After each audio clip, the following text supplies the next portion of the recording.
Si depuis 30 ans vous regardez à la télévision les téléfilms que l'Amérique nous envoie pour s'assurer de la débilité profonde de toute l'humanité, vous êtes un état de vieillissement foudroyant. Pour garder la jeunesse, il n'y a que 3 moyens, et 3 seulement.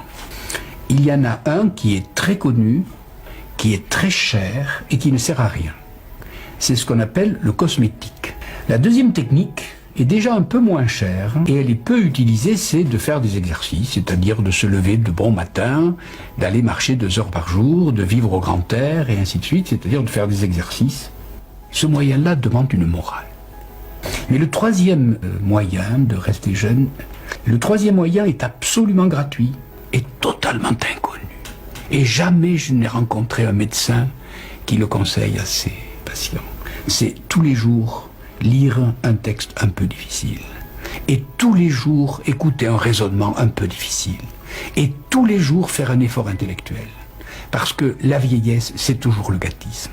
Si depuis 30 ans vous regardez à la télévision les téléfilms que l'Amérique nous envoie pour s'assurer de la débilité profonde de toute l'humanité, vous êtes un état de vieillissement foudroyant.